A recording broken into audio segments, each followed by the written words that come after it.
मेरे साथ हैं फिजिक्स की क्लासेस में, 112 की सिलेबस में। और ऑप्टिक्स हमने शुरू किया था 2 दिन पहले, इसमें हमने 2 क्लासें कर ली थी।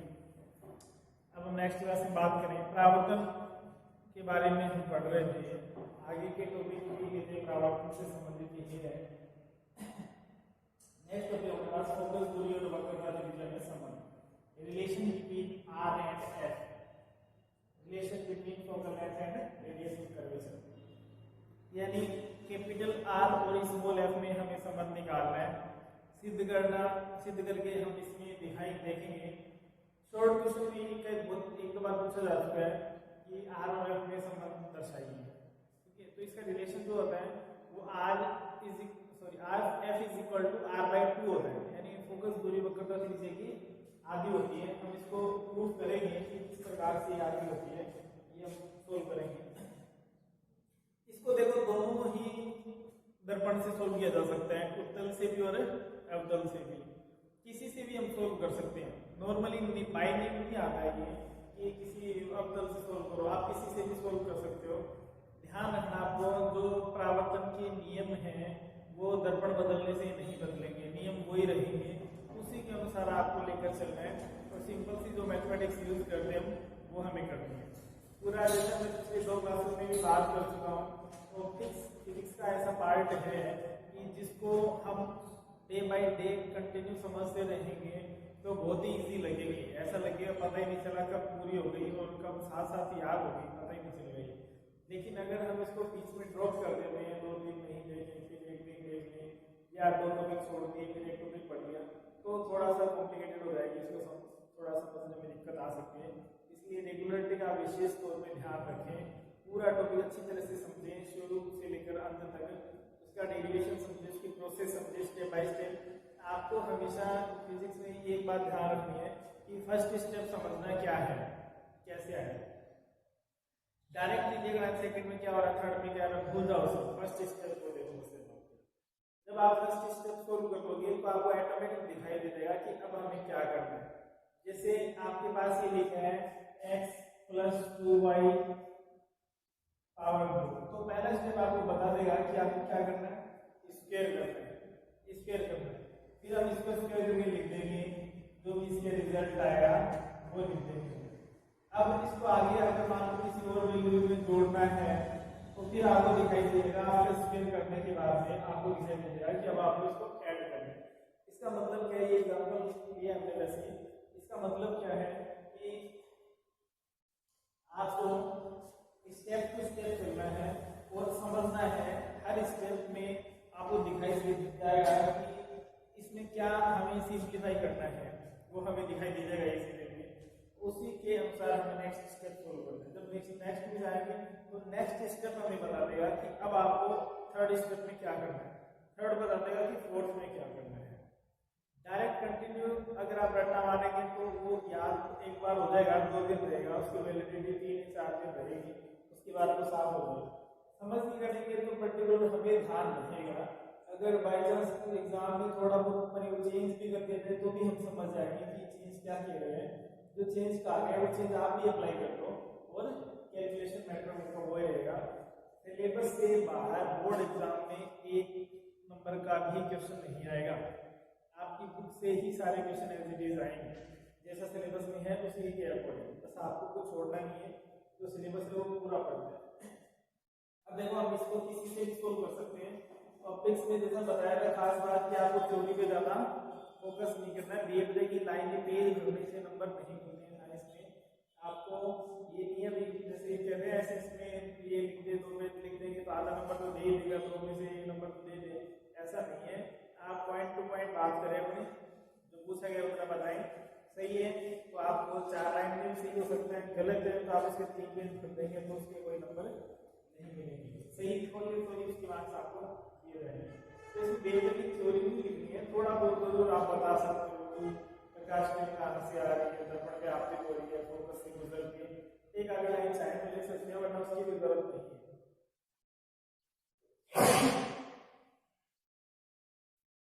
किसी भी आप दर्पण को लेकर चल सकते हैं, जैसे अब तो दर्पण ले लेते हैं।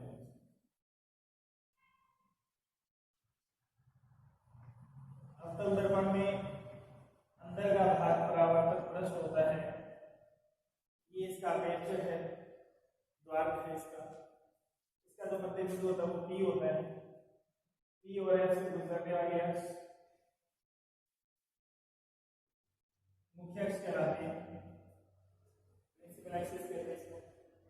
ये जो पॉइंट है वो क्या है, P। एक मंत्र मैंने आपको बताया था इस चैप्टर के लिए कि चलना P से है, वो आप जरूर ध्यान रखें तो गलतियां नहीं होंगी। अब हम उसको बार बार भी जिक्र नहीं करेंगे, लेकिन अगर वो आपके माइंड में रहेगी तो कैलकुलेशन में दिक्कत नहीं आएगी, वरना कैलकुलेशन जहाँ खत्म होगी हमारी गलती हो जाएगी और वो एक गलती रिजल्ट में कर देगी। इसका ये पॉइंट जो वो F पॉइंट एज्यूम कर लेते हैं हम, ये पॉइंट F है और ये जो पॉइंट है वो मान लेते हैं C है। C की जो डिस्टेंस होती है वो क्या होती है, R है, क्या लिख देता हूँ अभी, ये जो डिस्टेंस है वो क्या है, डिस्टेंस कहाँ से लेनी है हमें, P से लेनी। ये जो पॉइंट है F, इसकी जो डिस्टेंस है वो क्या होगी, स्मॉल f है, P से लेनी। प्रकाश किरण जो है वो कहीं से भी आपतित हो सकती है, हम मान लेते हैं कि ये इनफाइनाइट से आ रही है, अनंत से आ रही है, और इस दर्पण पर आपतित होने के बाद में कहाँ से गुजरती है, वो कहाँ से, F से गुजरती है। अभिलंब के साथ कोण बनता है, इस बात का ध्यान रखना है हमेशा। अभिलंब कहाँ से गुजरता है, कहाँ से, C से गुजरता है। तो ये जो कोण है, ये कोण है क्या, कोण I है, ये जो कोण है वो है कोण I। अब यहाँ परावर्तन के बाद में ये जो प्रकाश किरण है वो किससे गुजरती है, F से गुजरती है। तो परावर्तन के नियम के अनुसार आपतन कोण और परावर्तन कोण दोनों बराबर होते हैं। तो ये जो कोण है ये भी क्या है, ये जिसको क्या लिखते हैं, R लिखते हैं। तो I और R दोनों क्या है, दोनों बराबर है। तो I को भी हम कहते हैं कि I is equal to theta है और R को भी कहते हैं कि R is equal to theta है। दोनों बातें हमें मिल गई इसके अंदर। अब हम इसको सिंप्लीफाई करेंगे, हमें एक रिलेशन निकालना है F और R। पहले हम क्या लेते हैं, पॉइंट के अकॉर्डिंग बात करते हैं, C F P के अकॉर्डिंग। फिर बाद में जब डिस्टेंस रखनी होती है तो जैसे F P आएगा तो F P की जगह हम F रख देंगे, C P आएगा तो उसकी जगह R रख देंगे। प्लस माइनस का आपको जरूर ध्यान रखना है इसमें।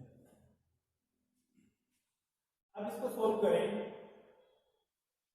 तो यहां से इसको सिंप्लीफाई करने के लिए इस पॉइंट को हम नाम दे देते हैं M। यहां से एक लंब ले लेते हैं, वो यहाँ M के पास होगा। ये बात भी आप ध्यान रखें कि यहाँ क्या करते हैं कि सिंप्लीफाई करने के लिए ट्रायंगल बनाते हैं, एक राइट ट्रायंगल बनाते हैं समकोण त्रिभुज, तो उसको सोल्व करना थोड़ा सा इजी रहता है। इससे हम ये पाइथागोरस थ्योरम जानते हैं, थोड़े वो लगा देते हैं। एंगल के लिए sin theta cos theta tan theta की फॉर्म निकाल सकते हैं, परपेंडिकुलर बेस हाइपोटेन्यूज की फॉर्म में। और ये जो n होता है, ये दर्पण जो होते हैं पतले होते हैं, इसलिए ये जो पॉइंट होता है n वो P के बिल्कुल पास होता है। इसलिए हमें तो दुनिया P से ही मापनी है, P से मापनी है, लेकिन जब सिंप्लीफाई करेंगे तब तो हम इसको n तक बात करेंगे। जैसे ट्रायंगल लेना है F N N मिलेनियम, लेकिन हमारे पास डिस्टेंस कहाँ से, हम चलना कहाँ से है, P से है। इसलिए हम n can be near about equal to P। n को हम किसके इक्वल ले लेंगे लिखते समय, P के, यानी n को हम P से रिप्लेस कर देंगे। ये बातें ध्यान से आप समझ ले, थोड़ा स्लोली हम इसीलिए चल रहे हैं क्योंकि सब जगह काम आने वाली है ये बातें, सब जगह ये ऐसे ही चलने वाले लगभग। तो n ही near about equal to P है, क्योंकि ऐसे अगर हम कोई स्ट्रक्चर बनाए तो ये तो एक त्रिज्या खंड हो गया, तो इसके अंदर अलग फॉर्मूले लगेंगे, इसके अनुसार त्रिज्या चाहिए, तो हमारे पास ये डिस्टेंस नहीं होती है यहाँ, अपने पास तो केवल प्रिंसिपल एक्सिस पे ही डिस्टेंस होती है, तो उस फॉर्म में हम इसको सोल्व नहीं कर सकते। इसलिए हम क्या करते हैं, M से यहाँ एक परपेंडिकुलर ले लेते हैं, लंब डाल देते हैं, रचना कर देते हैं, और इसलिए आपको ध्यान रखना है कि n जो है वो near about equal to P है, P के लगभग के लगभग पास। तो अब अपने को सोल्व करना है। अपने पास दो ट्राइंगल हो गए, देखो एक तो ये बड़े वाला ट्राइंगल हो गया CMN, ठीक है, इसमें परपेंडिकुलर वही है, लंब तो वही रहेगा, आधार C से N तक हो रहेगा। छोटे वाला ट्राइंगल हो गया, इसको ले लें FNM, इसके अंदर आधार इतना FN हो जाएगा और लंब तो वही रहेगा कॉमन। तो अब ये जो कोण है इसके फॉर्म में ये वाले कोण हमें ज्ञात करने हैं पहले। ये देख ले कैलकुलेशन कुछ भी नहीं है, थोड़ा सा कंस्ट्रक्शन समझ लें। एक तो ये कोण बताया आप कितना होगा और एक ये कोण बताते हैं कितना होगा, बस फिर हमारा क्वेश्चन जो है वो खत्म हो गया।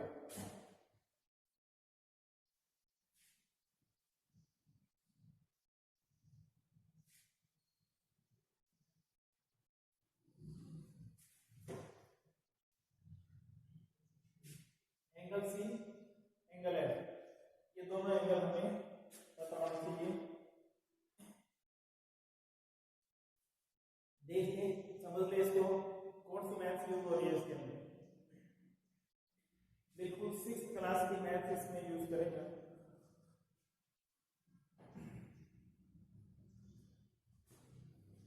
यहां से देखें तो ये देखिए ये कैसी आकृति बनती है, जेड की आकृति बनती है। यहाँ से दो समांतर रेखाएं तीसरी रेखा अगर काटती हैं तो उसके अंदर बनने वाले कोण जो होते हैं वो बराबर होते हैं, एकांत कोण को कहते हैं। तो ये यहाँ जेड की आकृति बन गई, इसलिए ये कोण थीटा है तो ये कोण भी क्या हो गया थीटा, क्योंकि अपन ट्रायंगल तो यहाँ बन रहा है इसलिए एंगल को यहाँ वाले चाहिए। अब इसका बताते क्या होगा,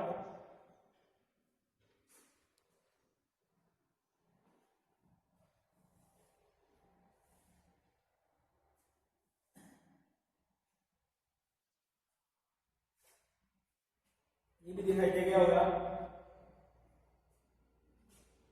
इसमें भी दो समांतर रेखाएं छोटी सी रेखा काट रही है, लेकिन जो समांतर रेखा मोटी सी रेखा काट रही है उसमें यहाँ कोण बन रहा है। ये कोण कौन सा, इन दोनों को मिला के थीटा प्लस थीटा, तो कितना हो गया 2 थीटा, इसलिए ये भी कितना हो गया 2 थीटा। समझ में आ गई बात। दो समांतर रेखाओं को तीसरी रेखा काट रही है तो ये भी जेड की आकृति, ये भी जेड की आकृति है, दोनों समान, ये दोनों रेखाएं समांतर है तो ये पूरा एंगल जो है इसके बराबर है। दूसरी बात, दूसरा भी तरीका एक और है वो भी 6th क्लास के लिए, कि यहां से ये बिंदु देंगे C, N और F, C, N और F। इसके अंदर देखेंगे ये कोण थीटा है, ये कोण R बराबर थीटा है, तो क्या होता है किसी भी त्रिभुज की किसी भी एक भुजा को अगर आगे बढ़ाते हैं तो जो कोण पड़ता है एक्सटर्नल एंगल जो होता है बहिष कोण कहते हैं, ये बहिष कोण है और वो बहिष कोण शेष अंदर के दोनों इंटरनल एंगल जो होते हैं उनके सम के इक्वल होता है, आंतरिक कोणों के योग के बराबर। इस वाले किसी साथ वाले को छोड़ के बाकी दोनों के कोणों के योग के बराबर होता है, तो थीटा प्लस थीटा बराबर क्या आ गया 2 थीटा। तो जैसे कि आपको समझ में आती है वही अप्लाई करें। इतनी सी बात इसमें हमें समझनी है और कुछ भी नहीं है आगे। इन्हें हम एक मैथमेटिकल फॉर्म में स्टेप बाय स्टेप लिख लेंगे, जो बातें हमने यहाँ करी है और रिलेशन ले लेंगे। हमेशा इनके अंदर tan फॉर्म ज्यादा यूज की जाती है, कारण ये है tan थीटा लंब बटे आधार, तो लंब तो कॉमन आ जाता है सभी में इसलिए कैंसिल आउट हो जाता है, और आधार में ही तो हमारे पास क्या डिस्टेंस है, यहाँ से ये वैल्यू है, यहाँ से हम ये वैल्यू पुट कर देते हैं, कोई दिक्कत नहीं आती। एक बात और आप ध्यान रखें, ये जो एंगल होते हैं ये स्मॉल होते हैं, और जब एंगल स्मॉल होते हैं तो sin theta can be written as a theta and also tan theta can be written as a theta. ये बात आप ध्यान रख सकते हैं। लिखिए sin थीटा को क्या लिखा जा सकता है, near about theta and also tan theta can written as a theta. ये दोनों बातें ध्यान रखिए। जब एंगल छोटे होते हैं, कोण अल्प होते हैं, थोड़े मान होते हैं, उनके छोटे मान होते हैं, तो उस स्थिति में tan थीटा को थीटा लिखा जा सकता है, साइन थीटा को भी थीटा लिखा जा सकता है। थ्योरी अब इसके अंदर देखो कोई बेवजह थ्योरी का लिखने के पेज कभी कोई जरूरत नहीं है। बाई चांस कभी न्यूमेरिकल आता है तो ये सॉरी डेरिवेशन करना आता है तो 2 नंबर में पूछ लेते हैं, वरना आधे नंबर में आधे ऐसी चीजें 2 प्रॉब्लम पूछ लेते हैं, आधा प्लस आधा बराबर 1 में आता है शॉर्ट क्वेश्चन में, तो 1 नंबर में भी बाई चांस पूछ ले तो केवल फॉर्मूला पूछ जाता है, डेरिवेशन आ जाता है 2 नंबर में करना। तो आपको ये बिंदु कोई इसके अंदर नहीं लिखना है ये प्रकाश में ऐसे आ रही है, टकरा रही है, वहां से आ रही है, ये बिंदु है, वो सब इसके अंदर दिखाई दे रहे हैं, इसके अंदर लिखे हुए हैं। चाहे तो आप यहाँ लिख सकते हैं कि यहाँ P का मतलब ध्रुव है, F का मतलब फोकस बिंदु है, C का मतलब वक्रता केंद्र है, ये बात आप लिख सकते हैं। शॉर्ट में लिखें तो इतना सा लिख सकते हैं कि माना किसी अवतल दर्पण हम लेकर चल रहे हैं, तो हमने अवतल दर्पण ले लिया, उत्तल से भी कर सकते हैं आप। अवतल दर्पण की वक्रता त्रिज्या कैपिटल R तथा फोकस दूरी स्मॉल है, वरना इसकी जरूरत नहीं है, लिखी हुई बात है। अब देखो अपने को तो केवल सोल्व करना है, इसको सिंपलीफाई करते हैं। ये एंगल कितना हो गया, 2 थीटा हो गया। पहले बड़े वाला त्रिभुज लेते हैं, त्रिभुज CMNC tan theta. tan theta is equal to क्या होता है, परपेंडिकुलर अपॉन बेस, नंबर में आधार होता है, लंब कितना है MN और आधार कितना है CM। 2 बातें अप्लाई करते हैं यहाँ से होती है उधर कि एक तो ये कि tan theta can be written as a theta and also CM can be written as a CP, क्योंकि हमें दूरियां कहाँ से लेनी है, हमेशा P से लेनी है, तो n जो है वो P के क्या होता है, नियर अबाउट इक्वल होता है, इसलिए n की जगह हम क्या रख देंगे, P रख देंगे, यानी मेजरमेंट हमें n से नहीं करना है, P से ही करना है, n P के पास है, can be written as a P। तो यहाँ से वैल्यू क्या आ जाएगी, theta is equal to MN upon CP। Equation देते हैं फर्स्ट, एक बात हो गई। दूसरी बात गई ये वाला ट्रायंगल है, ये बड़े वाला, ये छोटे वाला, जिसमें 2 थीटा एंगल बनता है FNN से, तो त्रिभुज बाय ट्रायंगल FNN आएगा tan 2 theta is equal to वही लंबाई है अपना MN अपॉन FN। यहाँ पर भी कोई बात अप्लाई हो रही है, tan थीटा tan 2 थीटा या tan 2 theta can be written as a 2 theta and also FN can be written as a FP। तो यहाँ से वैल्यू आ जाएगी 2 theta is equal to MN upon FP। अब देखो इक्वेशन सेकंड में equation first की वैल्यू पुट करते हैं आप, थीटा की वैल्यू कारक में समीकरण 2 में रखते हैं बाय इक्वेशन फर्स्ट, ठीक है, पुट कर दो value 2 as it is, theta इधर रख देंगे MN upon CP is equal to MN upon FP। MN से MN कैंसिल आउट हो गया, क्या लिख देता हूं मैं, यह आ जाएगा 2 upon CP is equal to 1 upon FP। अब आपने 2 वैल्यू बताते हैं यार, CP की वैल्यू बताते हैं और FP की वैल्यू बताते हैं कि CP का मान क्या होगा और FP का मान क्या होगा, बताते हैं फटाफट। CP is equal to and FP is equal to, CP is equal to क्या है R and FP is equal to क्या है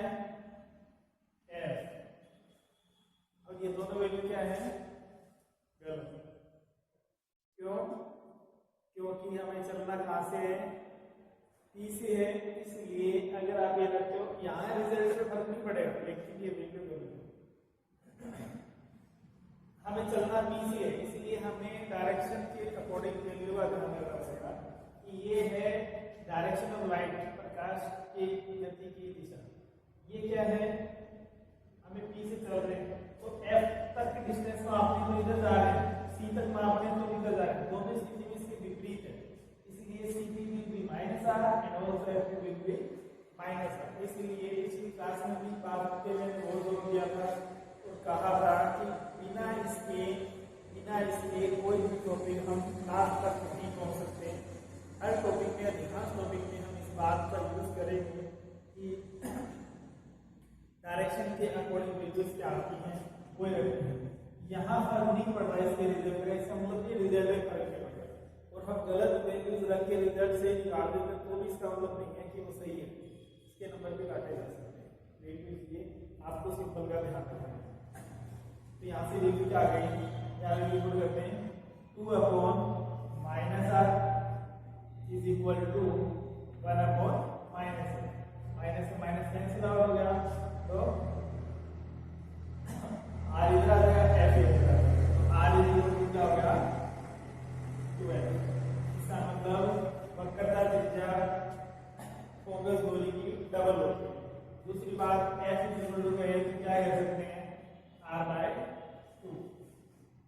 ये क्वेश्चन आ चुका है, बोर्ड एग्जाम में आ चुका है, ये मेरे को याद नहीं है कौन सा है, लेकिन ये क्वेश्चन बोर्ड एग्जाम में पूछा जा चुका है कि फोकस दूरी और वक्रता त्रिज्या में संबंध लिखिए। तो आपको एक नंबर में आया तो सिंपल सीधा सा लिखना है, f is equal to r/2 लिख दो या r इज इक्वल टू 2 लिख दो, एक ही बात है।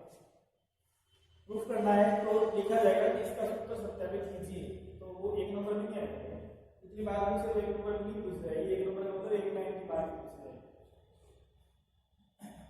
इस तरह से आप इसको सिंपलीफाई कर सकते हैं। लिख लें, स्क्रीनशॉट ले लें इसका, अगर लिखने में दिक्कत आ रही है तो, और करके देखिए अच्छी तरह से, इसको प्रैक्टिस जरूर कर लें। क्वेश्चन देखो, क्वेश्चन अगर कंसेप्ट क्लियर है तो कैसे भी पूछा जा सकता है। अब यूं पूछ ले, मान लो आपको क्वेश्चन पूछ लें कि किसी दर्पण को जल में डबो दिया जाता है, उसकी फोकस दूरी पर क्या प्रभाव पड़ेगा, तो क्या प्रभाव पड़ेगा, ये कहते हैं भाई इसकी फोकस दूरी 10 सेंटीमीटर है, जल में डबो दिया, अब फोकस दूरी कितनी होगी, तो फोकस दूरी किस पे डिपेंड कर रही है, फोकस दूरी तो त्रिज्या पे डिपेंड कर रही है, त्रिज्या की आधी होती है फोकस दूरी, और त्रिज्या क्या है, जिस गोले से कट के वो बना है उस गोले की त्रिज्या है। तो कांच तो वही रहेगा, वो जल में डुबो दो चाहे घी में डुबो दो, उससे कांच में परिवर्तन नहीं होगा, उसमें कांच वही रहेगा, फोकस दूरी तो उसकी वो की वही रहेगी, उसमें परिवर्तन नहीं होगा, क्योंकि फोकस दूरी त्रिज्या की आधी होती है। तो इस तरह से अगर कंसेप्ट हमारे क्लियर है तो क्वेश्चन का कोई क्राइटेरिया नहीं है भाई क्या पूछा जाए, कुछ भी पूछा जा सकता है, कैसी बात पूछी जा सकती है, बात आपसे वही पूछ जाएगी जो कंसेप्चुअल है, इससे रिलेटेड है और इससे संबंधित समझी है पढ़ी है, कोई बात आपसे पूछी जाएगी। तो इस क्लास में इतना ही करेंगे, बाकी बात नेक्स्ट क्लास में करेंगे। जो भी प्रॉब्लम आती है आप कमेंट बॉक्स में लिख दें, हम बीच बीच में जो मेरे को ध्यान है कि कौन सा टॉपिक बोर्ड एग्जाम में आया हुआ है, किस प्रकार के क्वेश्चन आए हुए, वो मैं आपको साथ साथ बताऊंगा। उसके बाद जैसे हमने पिछले चैप्टर में बात की थी, लास्ट क्लास में रखी थी, पिछले सालों में 8 सालों के पेपर हमने सोल्व किए थे, उसके अंदर कितने नंबर के क्वेश्चन आए हैं, किस साल में कितने नंबर के आए हैं, छोटा क्वेश्चन कौन सा आया, बड़ा कौन सा है। वैसे ही हम ये जब चैप्टर पूरा हो जाएगा तो इसके बारे में भी हम डील की बात करेंगे, पूरे वही 7-8 सालों में पेपर जितने भी मिल जाएंगे उसके अकॉर्डिंग है मेरे पास, उसके अकॉर्डिंग बना के और फिर आपको इसके अंदर जो है वो बता दिया जाएगा एक क्लास में, ताकि आप खुद भी पेपर्स पिछले थोड़े से रिवाइज करें, पढ़ें। बोर्ड एग्जाम के लिए बोर्ड एग्जाम का पैटर्न अगर आपको समझ में आया हुआ है तो आपकी डिफरेंट प्रॉब्लम सोल्व हो जाएगी। हमें ये पता रहेगा कि कौन से चैप्टर से किस प्रकार का क्वेश्चन आएगा, किस तरह से कहाँ से लिया जाता है क्वेश्चन, वो सब चीज़ें पता होनी जरूरी है। साथ साथ हम बात करते रहेंगे, तब तक आप सब पढ़ें, रिवाइज करें, ताकि बातें हम नेक्स्ट क्लास में करेंगे।